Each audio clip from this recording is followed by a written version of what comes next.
آموزش گل نسترن.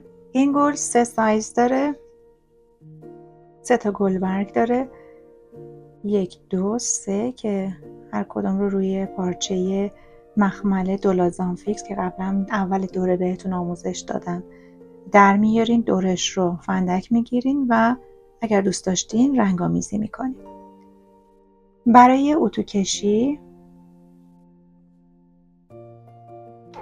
ما اتو داغ رو روی گلبرگ قرار میدیم.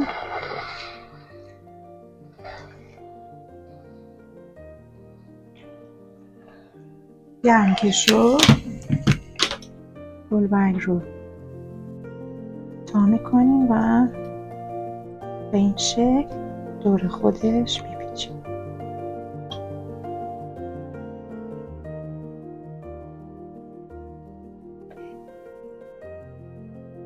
و بعد بازش میکنیم. به این شکل ما این گلبرگ ها رو حالت میدیم.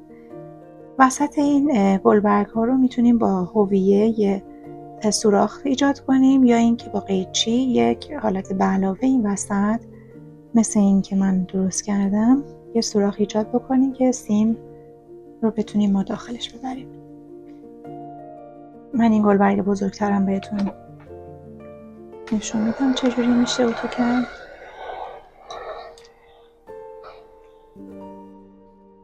کامل گرمش میکنیم و بعد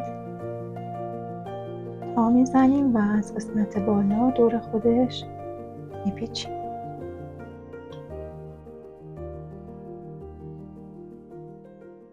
محکم فشار میدین، یه ذره نگه میدارین تا خنک بشه و بعد باز میکنیم.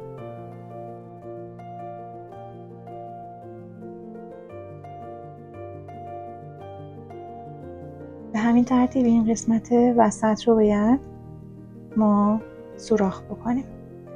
حالا من برای اینکه یه مقدار حالت فانتزی بگیره روی پارچه ارگانزایی که یه مقدار چروک داره، شما هر پارچه حریری ارگانزایی که داشتین میتونین استفاده کنید. به همین ترتیب تا میزنیم اتو رو جلو دستتون قرار بدین،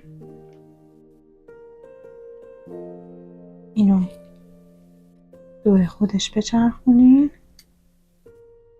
و بعد روی اتو داغ قرارش بدین.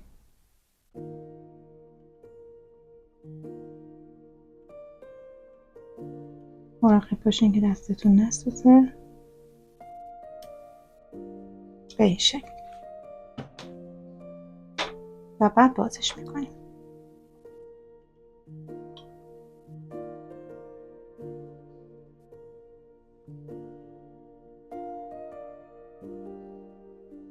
وسط همه اینا رو ما باید یه سوراخ ایجاد کنیم برای اینکه سیم بتونه داخلش بشه.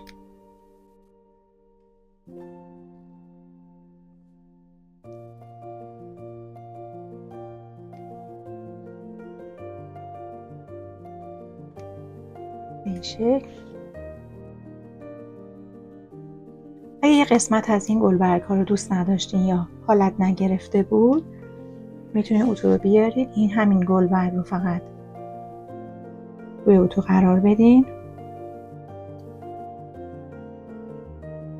گرم که شد یه مقدار دور خودش بپیچونید.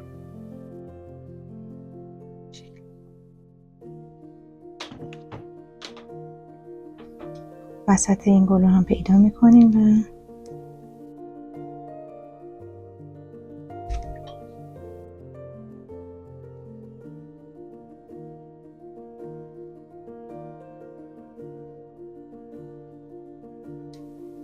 یه حالت به علاوه ایجاد میکنیم.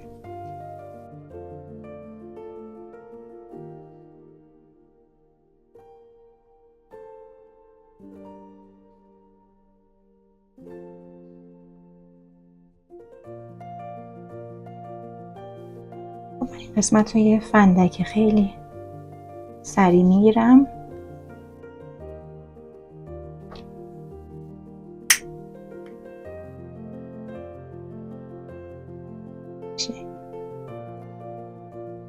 بازش کنید هستم و خیلی سریع فندک بگیریم که بیشنش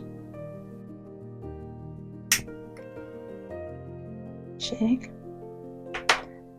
و برای مرکز گل من از این پرچم های آماده استفاده کردم.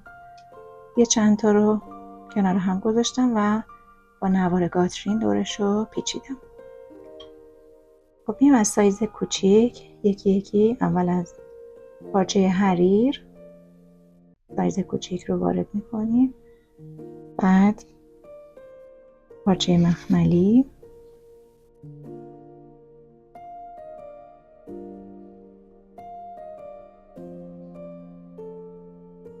دوباره حریر،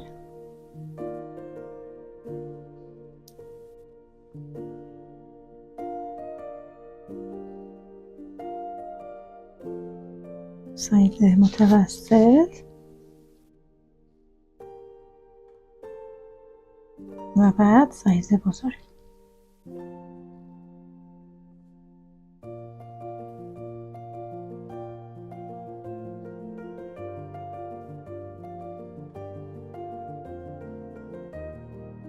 خب به این شکل قرار میدیم و لابلای این لایه ها رو ما با چسب حرارتی به هم دیگه میچسبونیم.